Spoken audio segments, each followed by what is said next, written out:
ご視聴ありがとうございます。今回は東京駅から2駅4分の場所にある国鉄の香り漂う駅のご紹介です。他の駅とは大きく違う施設ができた事情と時代の変化を解説します。壁から流れる水の正体と妙に綺麗なトンネル内部に注目です。今回の始まりは JR 東京駅です。この駅から千葉方面に伸びる総武快速線に乗ります。総武快速線のホームは地下26メートルの深さにあるため、改札からは長いエスカレーターで下っていきます。地下1階から4階まで高低差は12メートル弱。合計4基のエスカレーターは非常に堂々たる構えです。総武快速線のホームは2面4線なので、下り切ったところで動線が左右に分かれます。ホームに着くまでは結構長い時間がかかります。ホームに降りてきました。このホームでは場所によってリニューアルが進む一方、線路の中央にある柱には古めの駅名標が残っています。地味に数を減らしてきた E217 系が入線です。この列車に乗って向かうのが2駅隣の馬喰町駅です。東京駅を発車です。総武快速線は馬喰町駅を出て1キロほどの場所まで地下を走っており、駅間では単線シールドトンネルが続きます。馬喰町駅に着くまでが少々長いですが、東京駅のカットと次の新日本橋駅の様子も後々関わってきます。新日本橋駅は東京駅とは違って一面2線の島式ホームです。柱が細くて見通しが効くのと天井がそこそこ高いので閉塞感はそれほどありません。馬喰町駅に到着です。左側の側壁を見ると箱型トンネルのように見えますが、それは最初だけ。断面はすぐにシールドトンネルになります。東京駅や新日本橋駅とは違い、全体的に窮屈な作りになっているのがわかります。そして、ホームの奥の方で、再び箱型トンネルに戻ります。全長300メートル余りのホームと、駅構内を見ていきましょう。発車する列車を見送ります。側壁のパネルはホームの終端より手前で途切れ、コンクリートがむき出しになっています。この先も単線シールドトンネルになっているため、列車が通る際は暴風が吹き荒れます。そして、この側壁。開業から時間が経ったトンネルは、程度の差こそあれ汚れていくものですが、このトンネルの汚れ具合は際立っています。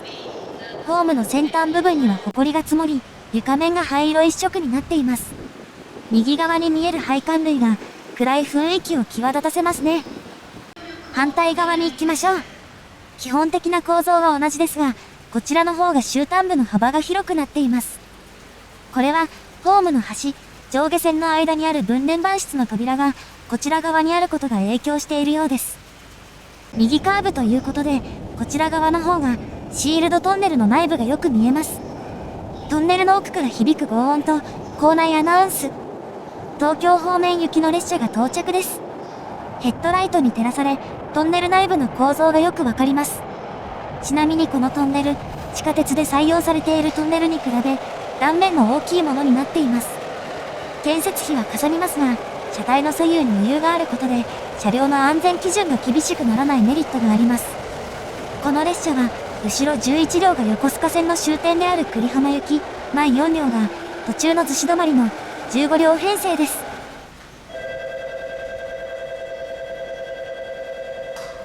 発車メロディーはなく、ベルが響くというのがツボですね。スイッチの操作音も、構内に反響するためかよく聞こえます。ほぼ一直線のホームですが、全長300メートルの列車ですから、監視用のモニターが設置されています。11両と15両では最後尾の位置が異なるので、11両用のモニターは少し奥にあります。ホームの先へと行きましょう。飾り気のないシンプルなデザインは、国鉄ならではといった感じです。先ほどから体感している強風は、構内全体に吹き荒れるため、柱には注意喚起の看板があります。なかなか個性的なイラストですが、この柱の周りには、文字だけの張り紙もあります。強風が吹くのは、列車が入線するときだけでなく、発車するときも同じです。この動画で初めて現れたスカレンジにも注目ですが、右側にある看板にご注目。この駅は総武快速線の単独駅ではなく、都営新宿線、浅草線への乗り換えが可能です。ただし、乗り換えルートはいずれもこのホームの西口、東京寄りにあります。東口は影の薄い感じですが、トンネルに目をやると、側壁に停車場中心の文字が。停車場中心とは、運賃計算などに用いる駅間距離を算出するために定められるもので、ホームの中心とは限らず、駅事務室が置かれる場所となるのが一般的です。ちなみにこの近くには、速度制限標識もあります。あのカーブはホームにも食い込んでおり、その様子は少々引いたところから見るとよくわかります。特にスカレンジの場合、側面の上が切り立っているので、車体が傾いていく様子がわかりやすいですね。話を戻して、なんだか訳ありな感じのする東口へと向かいます。一つ上の階層に上がるルートは2カ所ありますが、どちらも階段しかありません。そして東口には係員がおらず、インターホンでの対応となっています。そして、改札階までは直で繋がっているわけではなく、右奥のエスカレーターに乗ります。先ほどホームで見かけたのと同じ看板は、ホームに降りるところにもありますね。足元にある、点字ブロックが剥がされた痕跡にそこはかとない違和感を感じながら、改札階を目指します。改札階までの間には、東京駅より1機少ない3機のエスカレーターがありますが、構内に人が少ないためか、中央の1機は止められています。東口の様子がこちらです。最近新規開業する駅ではまず見かけない、円形の空調吹き出し口もポイントです。かつては駅事務室があったはずの東口には、ぐるりと見渡してみても、人影はありません。ホームに戻る前に、この駅の歴史を解説していきましょう。この駅が開業したのは、1972年7月。総武線の混雑解消のため、総武快速線の東京津田沼間が開通した際に開業した駅です。すでに都市化が進んだ東京都心に建設されたため、東京駅から3キロ余りは地下区間になりました。この区間にはすでに複数の地下鉄が開業していたことから、トンネルは地表から30メートル前後の深さになりました。馬喰町駅の深さは地表からおよそ32メートル。東京駅と隣の新日本橋駅よりも深いのです。両駅はトンネル全体が開削工法で建設されましたが、馬喰町駅は両端のみが開削工法で、中間はシールドトンネルという複合型になりました。建設費を抑えるため、途中で計画が変更されたことが理由です。そしてこの計画変更には、駅の立ち位置も関係しているようです。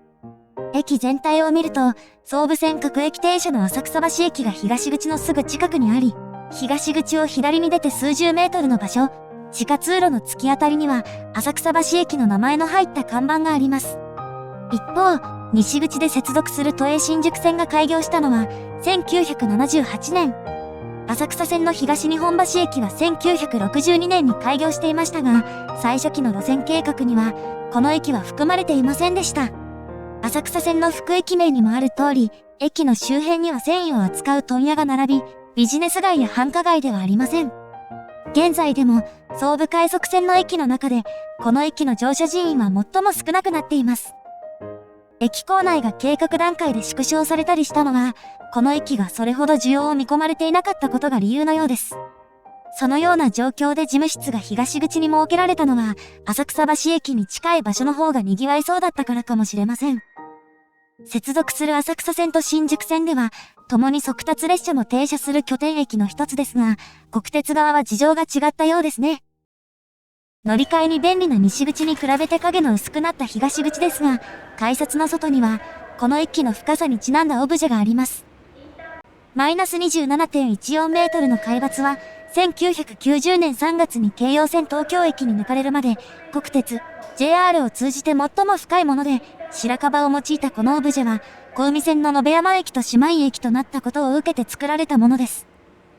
ちなみにスタンプ台だけは、西口に移されています。ホームに戻る前に、深さにちなんだ設備をもう一つ。先ほどほんの少しだけ映っていた、あの階段です。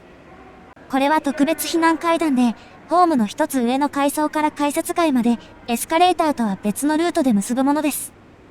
これはこの駅特有の設備ではなく、東京駅と新日本橋駅にも設けられています。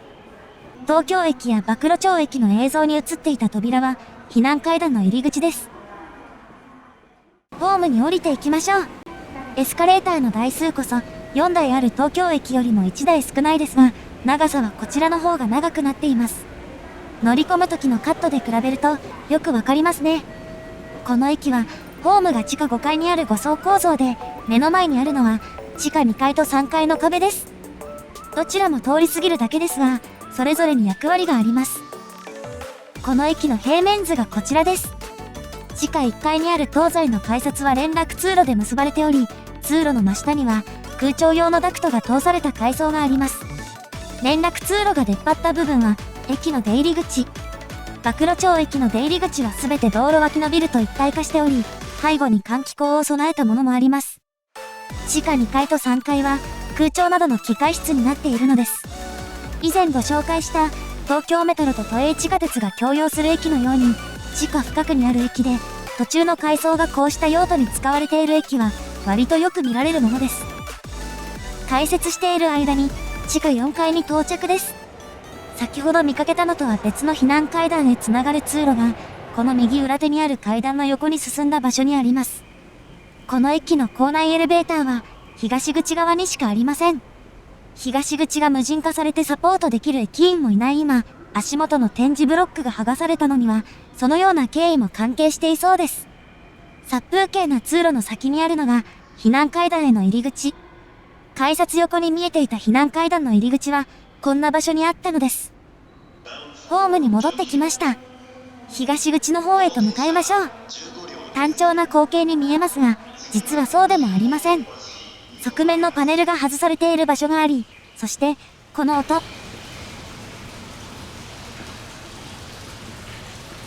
先ほども聞こえていましたが、この駅の構内には水が流れる音が響いています。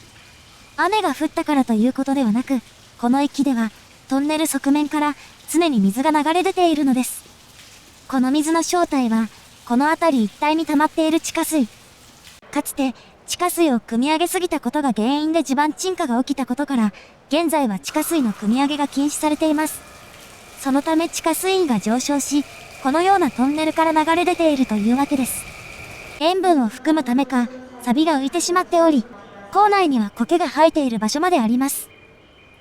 これはトンネルの劣化を早める原因になりますが、もう一つの弊害もあります。この音、何か気づかないでしょうか。